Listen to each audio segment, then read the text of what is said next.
Hi, everyone, and welcome to the Brickfilmers Guild podcast, hosted by us, the Four Monkeys. On this podcast, we had the pleasure of chatting with Paul Hollingsworth of Digital Wizards.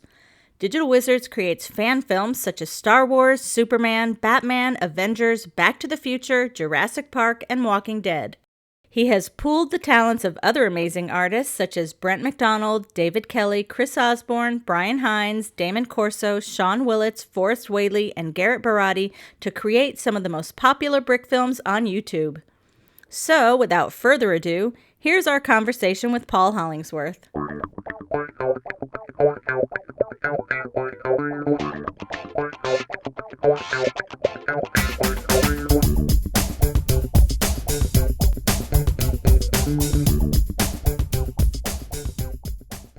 So, all right. Well, thanks so much for joining us today, Paul. Much appreciated. Of course. Glad to be here. You are our very first of hopefully many podcasts, so this one is actually very special. Woo-hoo. Yeah. Boy, it is early there for you.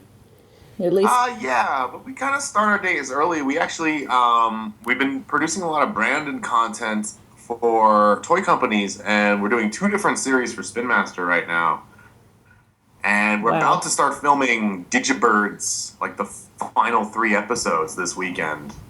Yeah, those have been awesome. We have enjoyed watching those. Is that like a live action because they're animated, or is it a stop motion? This one it's kind of like puppets a little bit. Okay. And it's not so much animated, but it is... We are trying to film like 2 minutes of action in a day. Which is kind of tough. And the great thing is that it's still the team that we do all the animation with. So we build these amazing sets, and then all these like 3 grown men have to like hide underneath a table and like toys on sticks. So it's pretty funny. Done Muppet style. Yeah, exactly. And it's got the craziness of the Muppets, so I'm really happy about it. Yeah, it does. Well, that does have that childhood fun. I mean, I know our daughter still has a little, what do you call that little thing that you built for her? Oh, I made a puppet theater out of an old Apple eMac box. Oh, yeah? Awesome. I dressed it up in black duvetine and taped it to it, and she does puppet shows with her friends occasionally. So it kind of has that childlike quality about it, which is a lot of fun. Yeah, kids love it, so... Cool. So, this is your main job. You're a freelance editor, correct? Yeah, actually, for about 15 years, I've been freelance editing, and then over the last, 2 years, I've gotten into more producing and directing. Okay. And now, over the last, even in the last year, it's been pretty steady work for stop-motion animation producing. Oh, cool. So a lot of the time, companies will come to me and say, look, we want some branded content for our website. What can you do? Do you want to do a web series, or do we want to do a one-off or something like that? They'll show me the toys. We'll try to come up with something fun and creative and cute. Because a lot of this stuff is for toys and is for kids. And we'll produce something, and the great thing is, I have an amazing team behind me. Yeah, you definitely do. Damon does the photography. He is just really, really good. Plus, he also does, cliff climbing books. So he's an amazing outdoorsy photographer, but then he's just also very skilled. I have David at Voodoo Highway, who does all the music composing and all the post-audio. He's amazing. And then we also have a team of animators that we've been working with. Sometimes we've collabed with Forrest and Sean from Forest Fire. Mm-hmm. Yep. Actually, we just finished The Good Dinosaur for Disney. No, that was wow. awesome. Yeah, that's a great video. I saw it. Thanks. Yeah, and what's cool is it kind of, even though we all started in Lego, now we're kind of all branching out to, do other things. And I've seen you guys been doing the Oyo sports stuff, and I really enjoy that stuff, too, because not a lot of people are doing sports, and it's kind of cool to see Brickfilmers, changing up their styles a little bit and trying other toys. Thanks. Yeah, it has been a lot of fun, and They keep us very busy. Yeah. Nice. Which is good thing, but And you work with Garrett, is that also true? Oh, yeah. Actually, Garrett and I have produced 15 mixels, I want to say. Oh, wow. And we write those together for Lego. Typically, Lego will give us an idea. They'll say something like, we want these mixels and these mixels to mix. Mm-hmm. And they maybe give us a character description. And we'll write a few scripts, send them to them, and they usually have the choice between a few different scripts to choose from. And then we animate those, and those are really fun because even though it's Lego, it's not minifigure based. So because they have the little, they're critters with ball joints. Ball joints. Yeah, everything like that. So they almost are more like puppets. Mm-hmm. And the Mixels world is very crazy. So we can incorporate a lot of different animation techniques with that.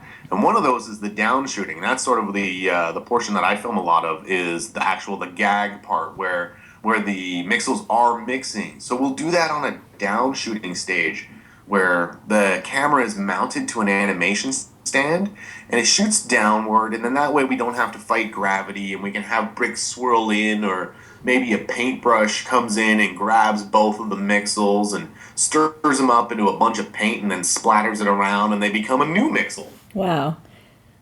So yeah, it's definitely, Garrett's a really good guy, very creative and really fun to work with. And he's made some of the most spectacular brick films that are out there. Yeah, No doubt, I think he did the Star Wars one in 2 minutes or something like that? Yeah, that was his. He did Fastest and Funniest, Mm-hmm. and then he also did a SpongeBob. And Garrett's he's a classically trained animator, so that's actually what's a little different too. Is out of most of the brick filmers I've met, a lot of them have kind of taught themselves. Whereas Garrett's done, he went to school for animation.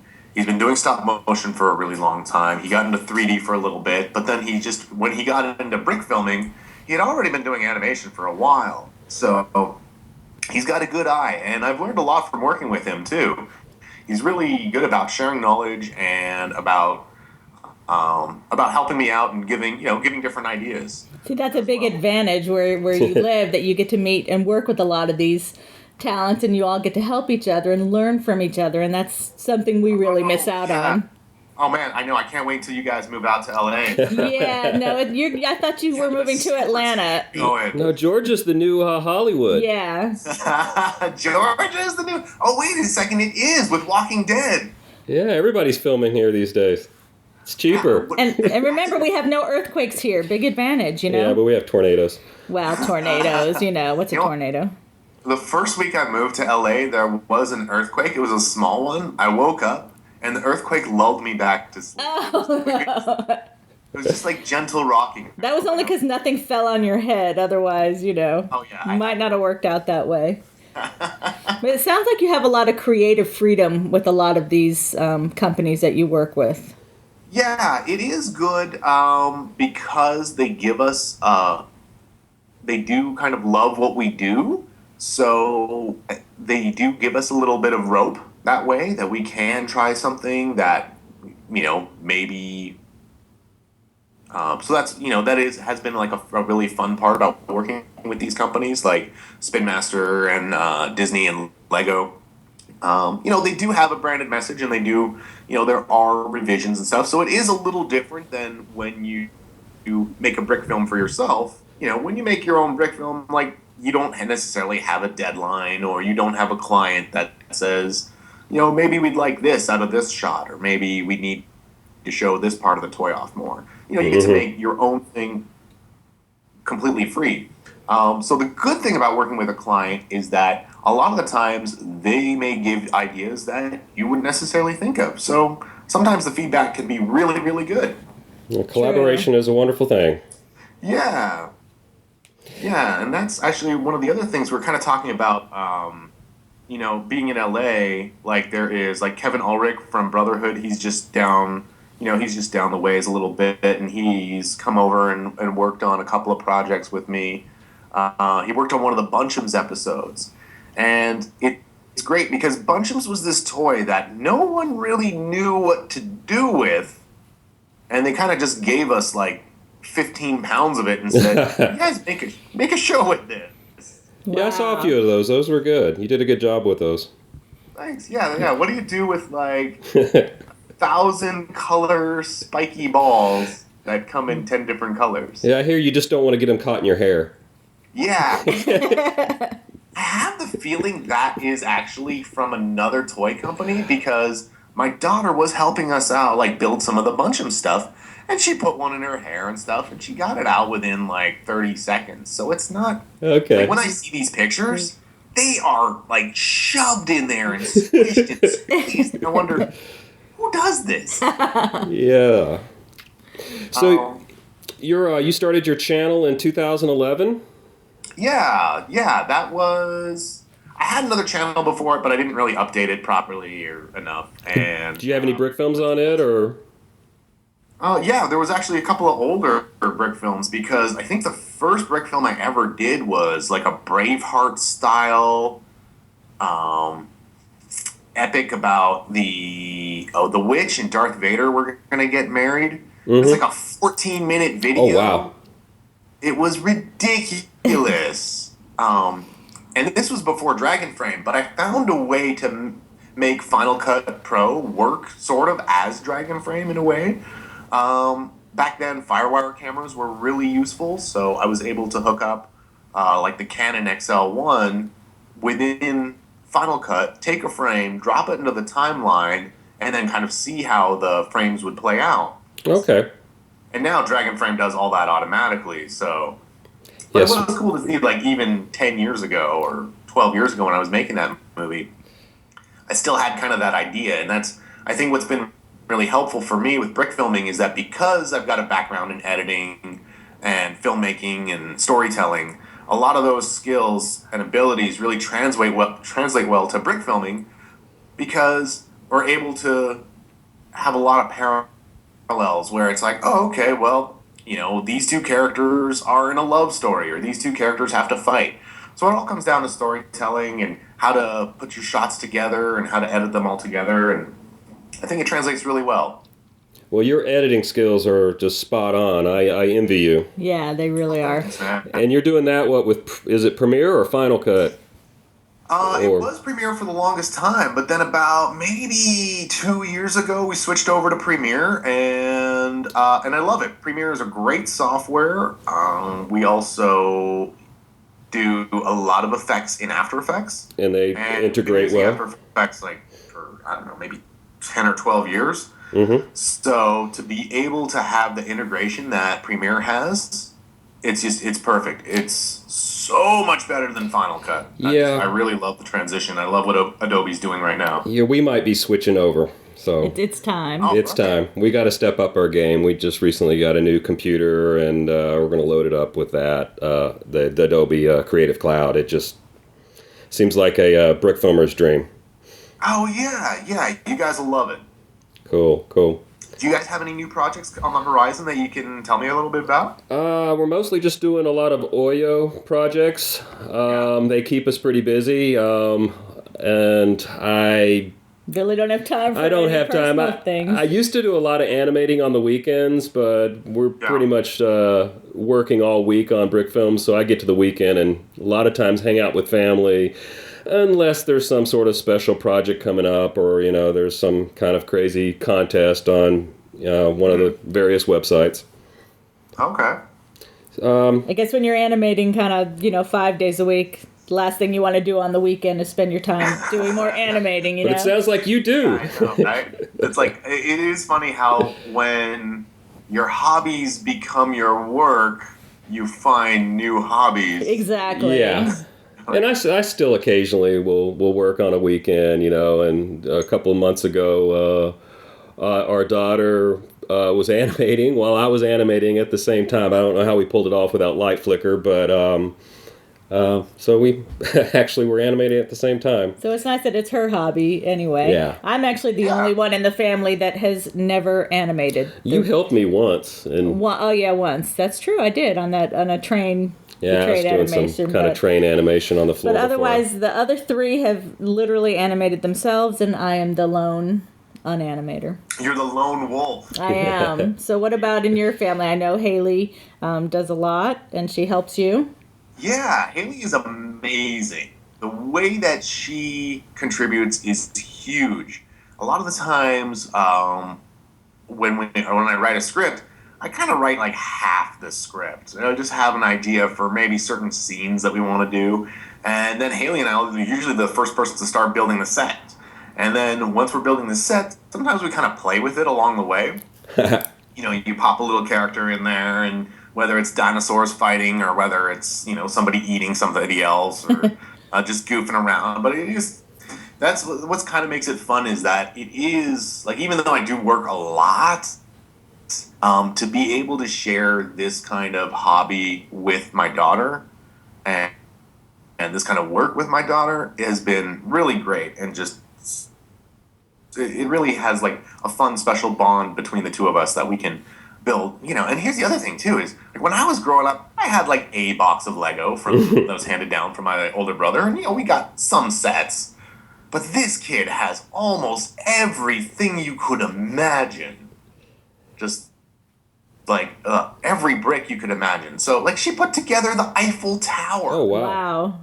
And she's done quite well on her channel. She's done well on her channel. Yeah, she has over 100,000 views. Oh wow. Oh yeah, that was like an $1,800 set. Wow.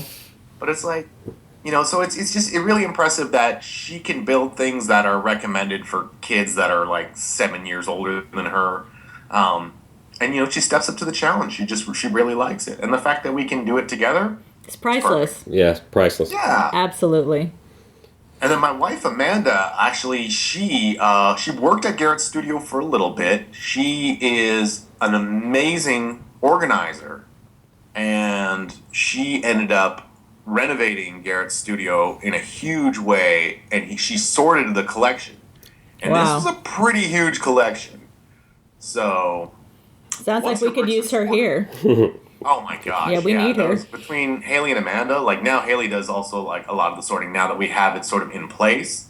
And at first you go, wow, we spend a lot of time sorting. But when you're building and you can say, all I need is bricks, or all I need is plates, or all I need is cheese or slopes or tiles. And you can just go to a drawer or, whatever you have and be able to pull that really quickly. All of a sudden you realize your build time shrinks in a huge way. Yeah, I need to upgrade my sorting. I would imagine you sort based on brick, not color, correct? Yeah. Brick is kind of That's the way to go. I'm still in the dark ages. I'm sorting by color, so... You know what? Whatever works for people. Like, I have a master builder friend who used to work at Legoland, Brian Hines, and he does everything by color because he just figures, you know what? If I need green, I'm going to my green bin, and I will find it in that green bin. Yeah. So where is your studio? Is your studio away from your home, or do you work from home? Oh, no. It's like 30 feet from my house. Oh, it's nice. Converted garage, so... Yeah, mine's downstairs. in the dungeon, that's where we put him. Yeah, you gotta be close. I know, it takes up so much time that you have to be very close. And nobody wants to drive anywhere in LA, if you can help it. Oh, in Atlanta, too. You definitely do not want to drive. You're just hearing all those traffic problems, and you can sit back and go, my commute downstairs in my pajamas is just so much better. Oh, yeah, working in pajamas, that is also, a huge advantage from working at home. Yes. So you've won a few brick filming things, such as the, a holiday Christmas... Oh, yeah, there was a holiday Christmas cheer contest a couple years back, and we won that with... the Lego Star Wars Christmas Special Wookiee Wonderland. Yeah. Awesome. And that was like just, that was really fun because we just kind of, like at that time, I was editing a lot of infomercials, and a couple of the other editors I was working with, Steve Banta and Brett McDonald, we would always joke about infomercials, and we're like, wouldn't it be hilarious to have Wookiees sing Christmas carols, and...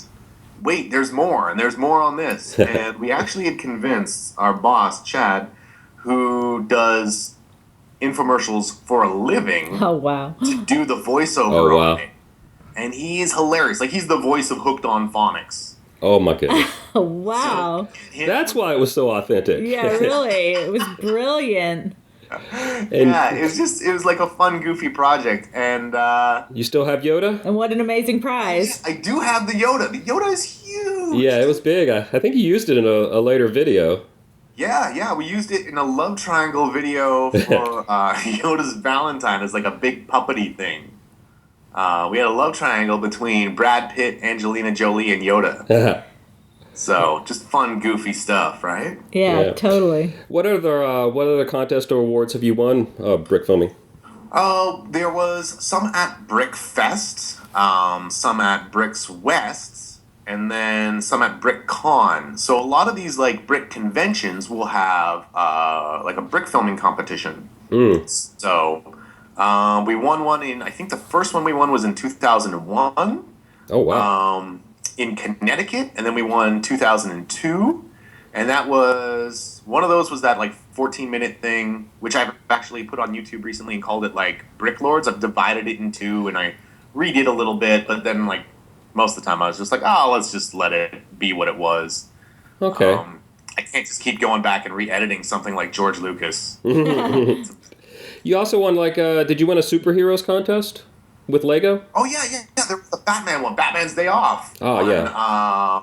What a Lego contest. So yeah, that was really good. And I think that won at another festival in Colorado. There was a Pixel Fest. I think I might remember that. I think. Yeah, that was like I think it was just 1 year. So that was really cool. Mm-hmm. Yeah. And then yeah. So let's see. 2001, 2002, there was, and the fun thing about winning, like, at a little brick convention is they'll send you an award that's made out of Legos. So it'll be a little Lego plaque that says, like, the year that you won the film festival there.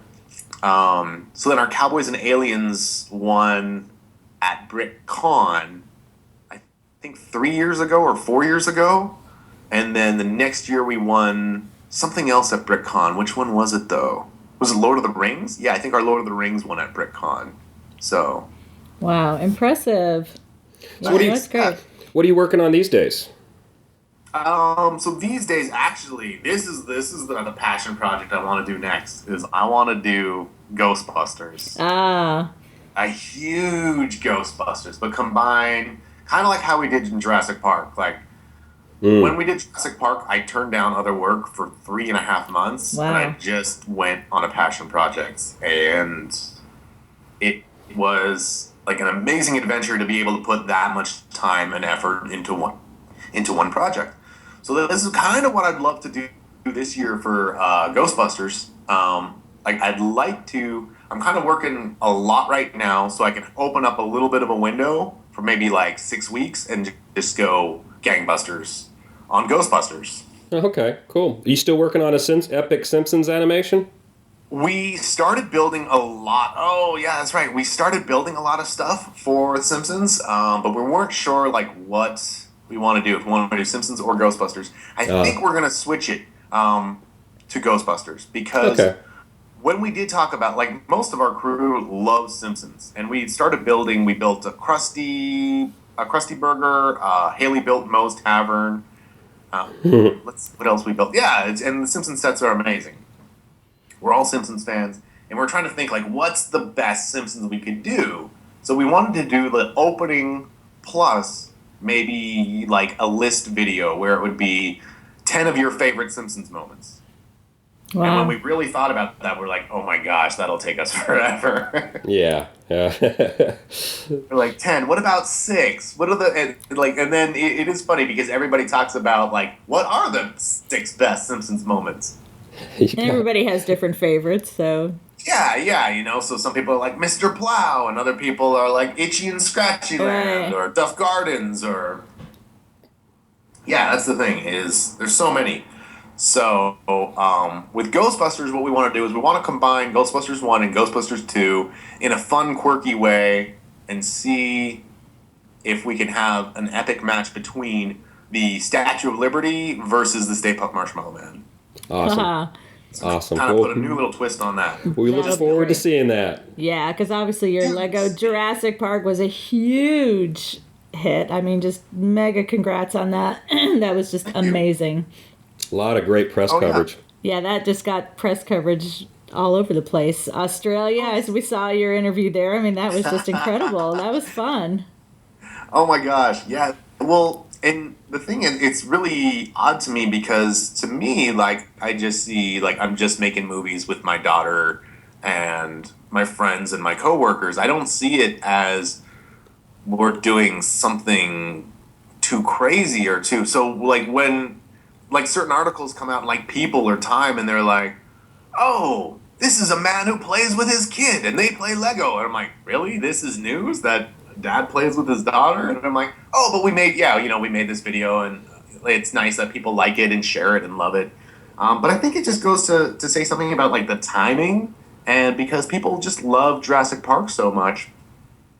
You know, for me, it was one of those movies that made me want to get into filmmaking because I saw it in the theater. I think I was like 15 years old, and it was beautiful. It was like a nice combination of digital effects, but the puppet effects in it were so real, and it still stands up today. Mm-hmm. True. Like when I saw Jurassic World, I was like, there were some effects I thought were actually better in Jurassic Park. Wow. I think just whoever the team working on Jurassic Park, the guys at ILM just totally nailed it. And it was just, I think, one of those first movies that really showed us, like, what was possible with computer graphics and then also these large-scale dinosaur puppets. So it's kind of a special movie that way to us. Mm-hmm. Yeah, definitely. It's nice to be able to do something that you love so much and then put that out in the world and then have a great response to it. You know, it's pretty humbling and just nice that people love it and want to share it with everybody, too. Absolutely. So are you active on many different brick filming websites, or don't really have time for don't have time, or? It's hard. You know, I've just kind of watched some stuff. I am a member of the Legola group, which is like a Lego users group. Of Los Angeles. And we have monthly meetings. So once a month, I'll meet like other Lego fans, and we actually hosted a meeting here. And we built a zoetrope. I remember that video. Yeah, I saw that. Mm-hmm. That was amazing. Looked like so much fun. It was weird that, like, first off, you know, you invite a couple people to your house and you think, how many Lego fans are there in Los Angeles? Well, apparently there's over 70, and they all came to my house. Wow. So it was pretty amazing to take, what was it, like 110 Lego sets and, like, build different variations of them. We came up with our own model and then tried to, like, put them on a turntable. And our turntable wasn't motorized, but we just, through animation, we kind of got that same idea. But yeah, it was a nice kind of, like, classic throwback to the way how they used to animate years ago. Yeah, it was fun to watch, and definitely, no doubt, fun to be a part of. We envy that. We really do. Are you guys planning any vacations? What's a vacation? What's a vacation? I don't know. That people do when they're not working sometimes. That doesn't happen. We do a lot of staycations. Yeah. Yeah. Yeah. Nice. So we're counting on you to bring everybody here. Right? Oh, all right. Oh my gosh. Road trip. Trip. Pile everyone in the van. Wouldn't that be fun? Well, and now, actually, there's a new animator that I have working with me. I really like his work a lot. His name's Christopher Salasis. He does Mini Life TV. Yeah, we're familiar with him. Chris. I think we voice acted for him. Yep, a few times. And actually, he signed the book, too. I have awesome. the book. Oh, wow. You guys, but, I don't know how he makes so many videos that he does, the Mini Life TV. There's like dozens of episodes. They're all around 10 minutes, and with mouth animation and whatnot. I don't know how he has time. It's incredible, what this guy does. And, he met Forrest, Sean, and I were all at Long Beach Comic-Con, and Forrest did a panel up there. Oh, wow. And, it was amazing. He was alongside the director of How to Train Your Dragon. Wow. And the guy who does World of Warcraft animation, and then a Simpsons animator. Wow, that's impressive. Yeah. Yeah, we hope to talk to Forrest in the future. Sorry, what's that? We hope to talk to Forrest in the future like this. Oh yeah, I'm sure he will. He'll love it. He's a great guy. We've been working with voice acting from a long time ago. It's crazy to think we probably had our voices in some of his films that I'm sure it's 50 to 100 million views of. All because our voices, yeah. No, he is an incredible animator, and he's just gotten so much better. I don't know if some of your editing skills rubbed off on him or whatnot, but that new zombie, was it American? Nazi zombies? Yeah. That's ridiculous. Mind-blowing. Yeah, Mind-blowing. We shot, him and Sean shot the first scene over at my place, my studio. And what was cool about that was that we were able to use the slider. And we have this like motion control rig that can move when you sync it up to Dragon Frame. So the motorcycle shot, we were able to set up. And, I lent him a whole bunch of Lego to be able to build this huge city. Mm-hmm. So as Captain America's driving his motorcycle, we actually used the full 8 feet of the slider for that shot. And that's the Ditto gear? Or? Yeah, Ditto's Omni gear. And then Ditto gear. It's Ditto gear Omni slider. Okay. That's what it is. It's a great piece of machinery. And so we're hoping to actually expand on it a little bit more and get like a boom arm and do like even more sweeping shots and things like that. Yeah, that's on my long-term wish list. They're pretty pricey. Oh yeah, $4,000 from Poland. Oh my goodness. Wow. Yeah, and that's the other thing too is like it is amazingly precise. There are other sliders that you can get for less money. Mm-hmm. But they aren't as precise. Like, so sometimes, like, if you're doing an effects pass, where, like, in Jurassic Park, we did a scene where the Jeeps are leaving in front of the visitor center. Well, it took me so long to build the Jeep. It took me, like, 27 hours to build that Jurassic Park Jeep, the Ford Explorer. Wow. I only had one Ford Explorer built. So I had to shoot it twice, but with the second Jeep on the to do a second pass.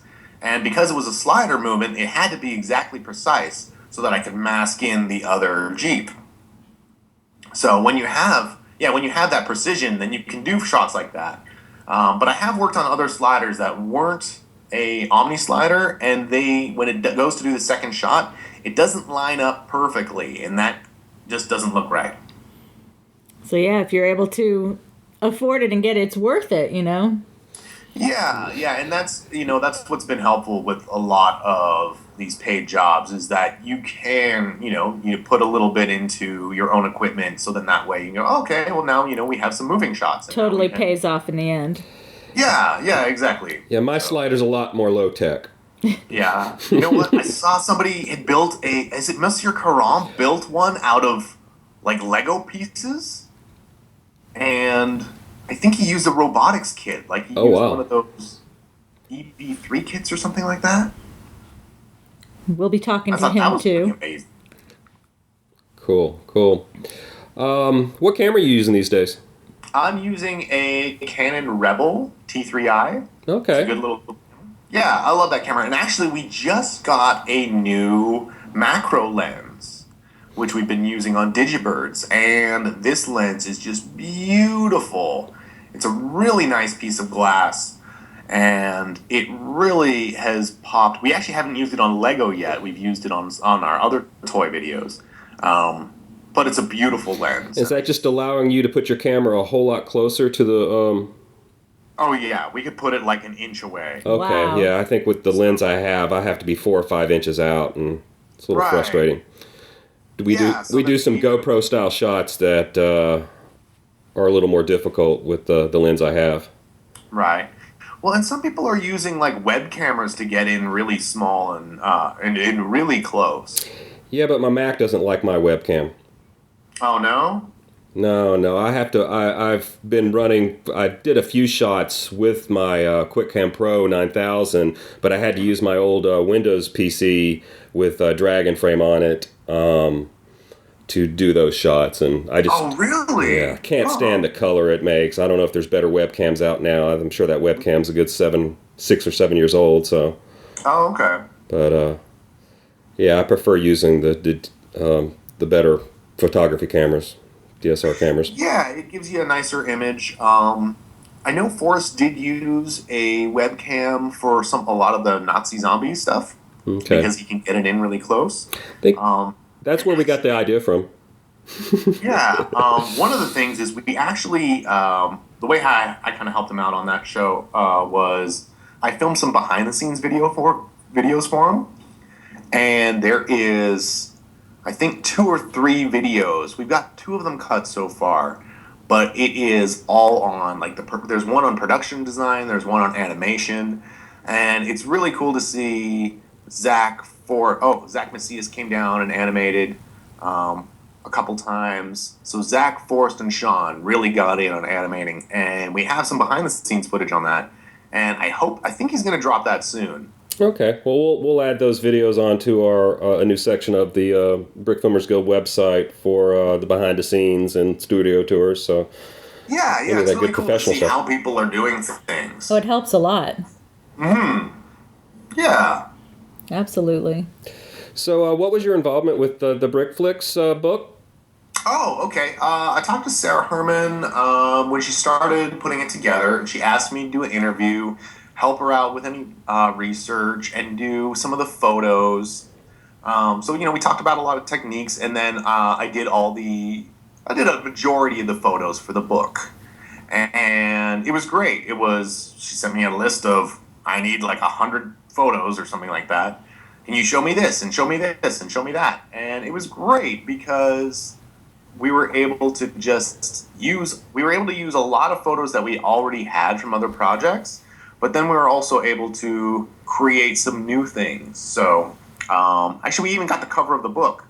The cover of the book has like all these zombies coming out of a prison, and the prison was something that James Banks and myself had created for a Walking Dead video that we never ended up animating, but like the prison itself looked just amazing. And that made the cover. And then there was a lot of photos for, what about this, like a certain lighting setup, or how do you show anticipation, or how do you show a walk cycle, or how do you show, characters throwing a weapon. So there was a lot of little things that I was able to put in the book. Like I made one minifigure that looks like my dad, and he's in the book. Oh, sweet. Yeah, he's the Scottish guy who looks like Steven Spielberg. Is your dad Scottish? Oh, yeah, Hollingsworth? Oh, yeah. Oh, wow. That is like my most favorite accent in the whole world, so I have a whole new respect and love for you now. Wow. Oh my gosh, my grandmother all the time she'd be like, "True Scots don't put sugar on their porridge." Oh gosh, so awesome. Scots would do, and they're "True Scots make it home for tea time." That is the best. In fact, that would be my number one place I'd like to live. If I had my choice, I'd be living there. Really? Oh, absolutely. But it's so cold and rainy and exactly. Love it. Yeah. And the accent. Number one, the accent. But yes, the cold weather, the snow, that has my name written all over it. Awesome. So are you not originally from California? No. I moved from Toronto about, I guess, 13, 14 years ago, maybe. Okay. I moved down with a edit machine and I think like 100 pounds of Lego. Oh, wow. And a bag of clothes. And that was about it. Wow, from Toronto, eh? Yeah, I was working on a TV show called Chop Cut Rebuild, and it was just a little show. It was kind of like Pimp My Ride, but instead of making cars completely outrageous, we would do a lot of hot rods and things like that, where we'd actually try to give them good paint jobs and performance improvements, so that we'd have an engine, we'd take it out, they'd bore the head, they'd add turbos, or they'd add a supercharger on it. They'd take apart the transmission, re-gear it, and put it in. So it was really a show for gearheads. And it was a really fun show to be on. It was nice because I could shoot and do a lot of the editing. And it allowed me the opportunity to move from Canada to America on a job and not have to worry too much about that transition. And I did like 120 episodes of that show. And it was also how I started doing work with Dave from Voodoo Highway. And we were able to, Dave does all the music and post audio. So we were able to make a lot of money together. And that kind of helped forge our relationship for making the videos we are making now. Like now we've made something like 160 or 70 videos together or something like that. Like that's a lot, It's that is a lot. That's incredible. Yeah, it's like a friendship and a good work relationship that's spread over 15 years, and he's so helpful. And when you have someone who thinks about audio in that way, he's not just thinking about a gunshot and then a body drops to the ground. He's thinking of, where is that environment and what does that sound like? How does the gunshot echo? Or when the body falls down, are there rocks that it falls down? Is it gravel that it falls down? Is there sand? Is there like a little bit of sand trickles out? Does the shell fall on the ground? And if there's nobody around, is there a sound at all? Yeah, exactly. Yeah, that's one of my weaker points is the audio editing and adding music and whatnot. And sounds like you're really lucky to have a friend like that. And that's why, I think the videos are as good as they are, and it's only because I've been able to build such a great team around me. Because if it was just myself working on these videos, then I think they'd look good. But the fact, when I can bring in someone who is a director of photography and he specializes in lighting a scene, all of a sudden a scene that I would have lit and the way how Damon lights the scene. He does great things. He's able to do highlights, and he's got his own little lighting kit and other little lights that he can add. He thinks about it differently, and he brings a lot of value to that and adds a lot to it. Just like Dave with the music and with the post audio, or if we bring in another animator, a lot of times another animator, it's great to be able to talk about shots and what do you think about this person doing this?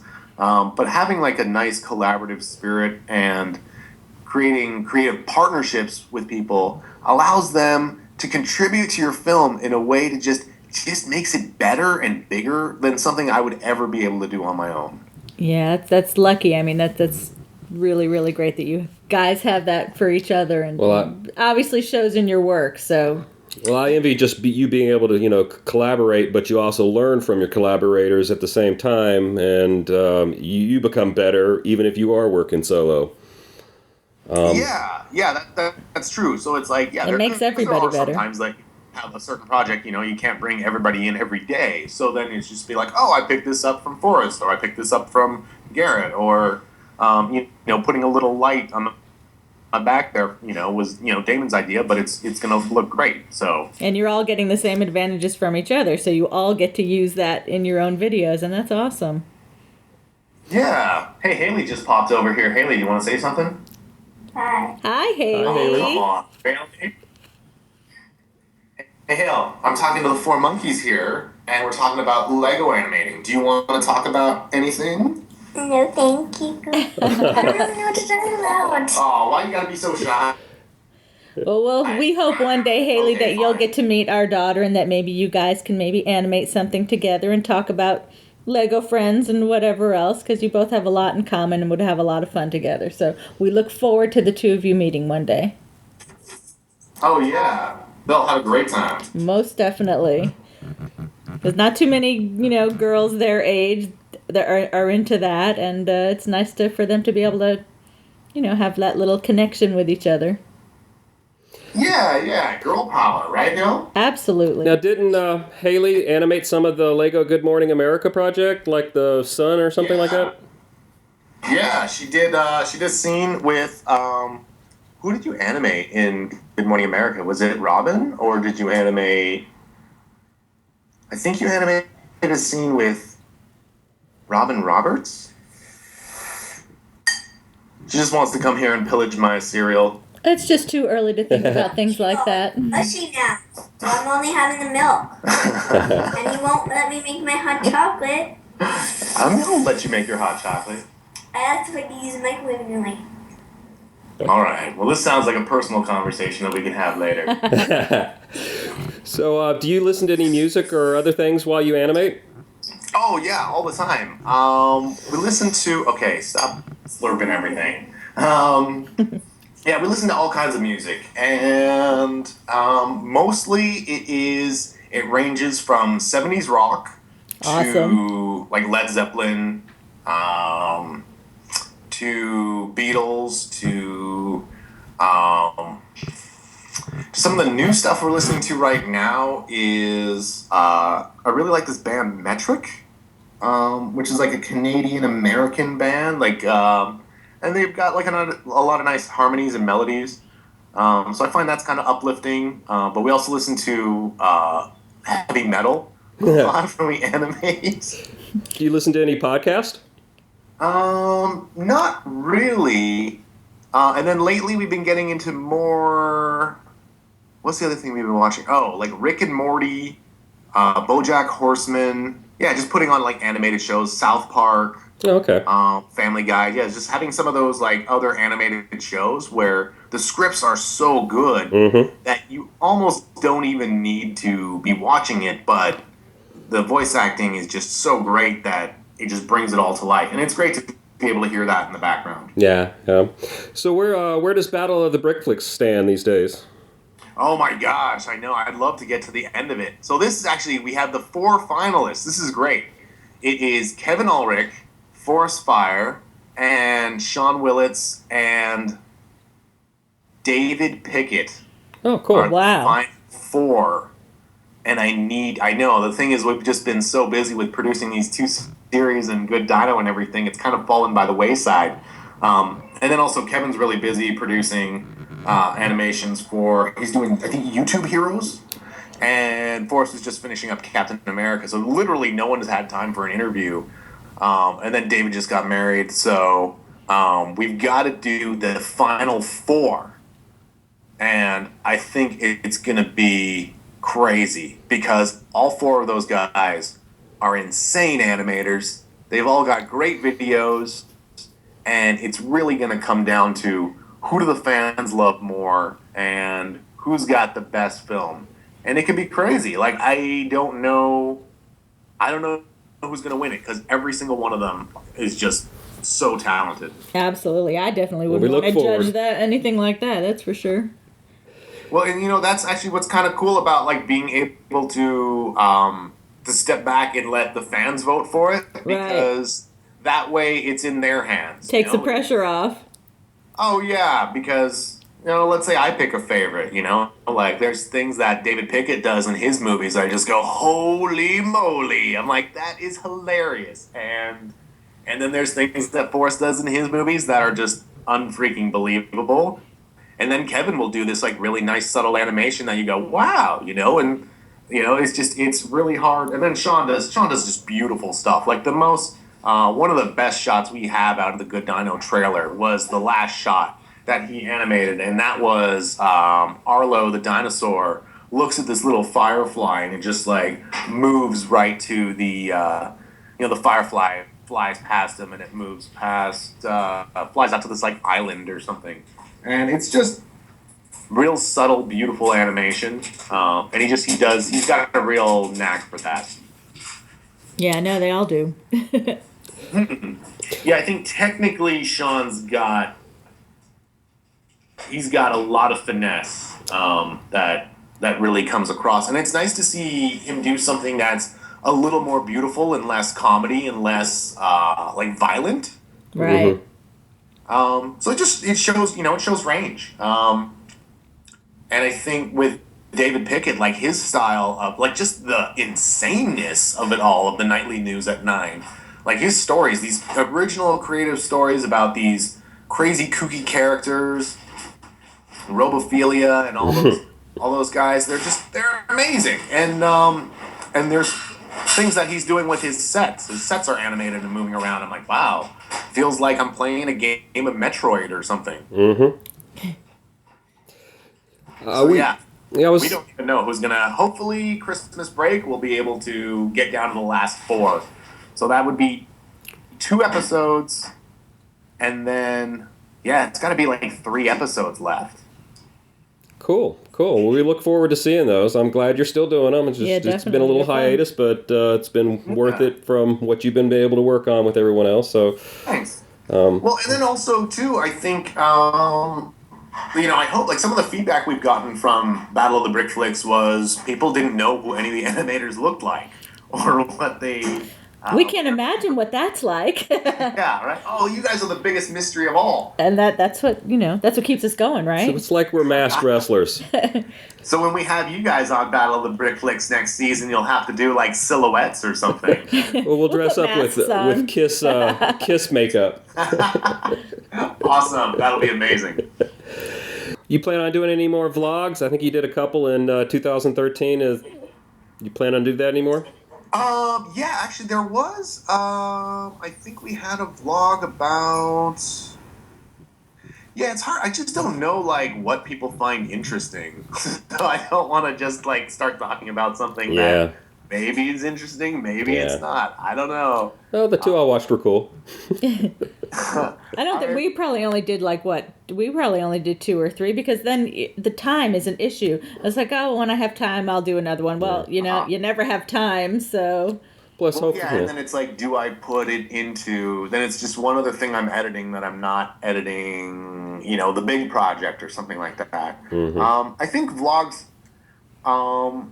Maybe they might be cool if it's just a smaller thing. Like, it would be kind of fun. Like, if we're building, let's say we're building a set on something, it might just be fun to take a 30-second video or a 1-minute video of whatever's happening on set that day, but it's not going to be extremely edited and polished. And I think as an editor, it's hard for me to kind of step back and like not edit and try to make things better. So I want to kind of like overdo things. I don't want to just put out like a one clip that says, hey, what's up? This is what we're doing. But people do like seeing behind the scenes, and they actually do appreciate, just watching what you're doing and seeing, like our studio tours and stuff like that. They actually do respond to that well. Yeah, so I think yeah, a vlog could be possible. I think also maybe because we've been putting more energy into like the behind the scenes videos, so a lot of those things that maybe would be separate could actually, or maybe something that would be a whole behind the scenes could be kind of an interesting vlog. Because yeah, I guess for the most part, now that I really think about it, we spend so much time on like one project, and then currently we're doing like, I think I'm finishing 5 videos this week for different companies, and it might be kind of fun for people to see, oh, how do they build that set? But there's also certain things that I can't show, just like when we're doing the stuff for like those Mixels, we can't show how we're doing those before. Well, at least we can't do it before the episode airs. Right. So it might be something that we shoot and then show after. No, it's an interesting idea. And plus, you have a lot of animators working with you that everybody knows and loves. So it's kind of fun to say, oh, I've got Sean working here, I got Forrest working here, Kevin. It's fun for people to see. Loved about the Battle of Brick Flicks. Oh my God, you guys are friends? Yeah. What do you get on your pizza or something like that? Maybe that might be something funner. Can you tell them to subscribe to me? Let me say hi. Yeah. Hey, hi. He says hi. Oh yay! Yeah, that's. But I think it's just because we live in a different world now where people are so much more accessible. Like, if we were to think of like the shows that you or I would watch when we were growing up, there was no way that I would ever be able to talk to the producers of G.I. Joe or of Thundercats or Voltron and like give them a personal message. Or, there's no way I could, tweet to Disney. And then nowadays, like, we can. So, it is interesting that YouTube sort of creates this platform where we can interact with fans in that way. And that fans can reach out to people that normally we wouldn't have been able to talk to in the past. Yeah, it is, amazing when you think about things like that. Or having somebody big, retweet your tweet. And it's like, oh, my God, he actually saw it and tweeted it. And it's crazy. Oh, yeah. Like the director of the Lego movie. Right. Said that he liked our Jurassic Park movie. Oh, that's cool. He didn't retweet it, but he said he liked it. So That's priceless and surreal. It's like, wow. I think He watched our video, but I don't think we got any response from him. Yeah. We did a rebrick a contest, and it was in the finalists that was judged by the director. So that was pretty cool. Oh, was it for to get into the Lego movie? Was it the... Yes. Oh, okay. The one thing builds into the next thing? Yeah, Kevin got his in, and David Pagano got his in. Oh, yeah, right, yeah. Yeah, I think it was the Gorgie Gets a Horse. I think that's the one. He did. Kevin did 2 of them, which both of them were good enough to get in. But Gorgie was better, and then David did the Trash Monster or something like that, which was just amazing. Yeah, and then they whipped by in like 2 seconds in the film, and I'm like, oh, that looks amazing. Yeah, I would have loved to seen ours in there, but it didn't quite make it. But it was nice to see our friends in there, and we appreciate that, Yeah, it's cool. Didn't I talk to that guy? That's the thing too. You talked to Kevin. It's getting really competitive. Oh. Like everybody comes out with a film, and everybody's trying a new technique or a new thing, or it's just everybody's getting better at animating too. So, now that we've been doing it for a couple of years, it's like, oh, somebody comes out with Forrest dropping Nazi zombies. It's going to be hard for anyone to do anything crazier than that. Right. Because that's 10 months of working on one movie. Yeah. So, next to, it's like, but something, there's going to be something that's different. Like Kevin actually did that Star Wars Rebels piece that I really like a lot. And that was, like a lot of green screen, but like speeders and stuff. So that's kind of, a little bit more VFX, but I liked it. I think it worked really nicely, and that was for Lego and for Star Wars Rebels. But then there's animation that like I've seen Garrett and myself do on Mixels that I go, wow, this animation, like if you were to look at just technically animation for characters that don't speak, I'm like, this is pretty amazing. Yeah, and you know what? It's really nice seeing all these different companies now for Brickfilmers who want to use Brickfilmers to, animate and do things for them. It gives us more work, a lot more than we ever would have thought possible. Just seems like more and more companies now are leaning towards that, and it's a great way to show their product and a lot more fun. And I think it's something that will keep growing and growing so that more animators can, continue doing this, which is priceless to us. Absolutely. Yeah, it's great. So that, it is fun to think of that something that starts out as a hobby can actually make you some money. Absolutely. And, it's encouraging for the next generation. We have a lot of kids now that are like watching our movies and they're like, I want to make Lego movies like you guys. And I'm like, that's great. Watch everybody's movies and try to learn stuff from them and watch all their behind the scenes and then just keep making movies, because if you make 2, it's not going to be great as if you make 100, or you just have to learn something with every new project. Gotta practice. Yeah, but having it start out as a hobby, especially for our kids, is such a great thing, because anything that they can do that is creative, using the mind and the imagination, you just want to promote that as much as you can and support that, Big time. We're kind of getting close to the end here. We've probably kept you a lot longer than you expected. It's all good. It's all good, Dave. Oh, cool. Now, is there something that we didn't mention that you would like us to mention just to promote for you and all that? Because, we'll put links to everything so everybody can see all your work and, links to all your channel and all that. Maybe just, maybe go to Digital Wizards channel on YouTube and you can watch out Lego Jurassic Park and all of our other awesome Lego animations. Absolutely. Happy to do that. Well, thank you once again for taking the time out of your day. Yeah, I know you're very busy, but this was really fun to do, and perhaps we'll be able to do this again after we get a few more under our belt. I hope so. It's good talking to you. Good talking to you too. Have a great weekend. You too. I'll talk to you later. All right. Bye-bye. Bye. Thanks so much to Paul Hollingsworth for being so generous with his time, and thank you to everyone who's stuck with us through this entire podcast. We look forward to sharing more of these with you in the future. Please check out our sponsors and partners on the Brickfilmers Guild homepage, and don't forget to check out Digital Wizard's amazing brick films and more on his website and YouTube channel.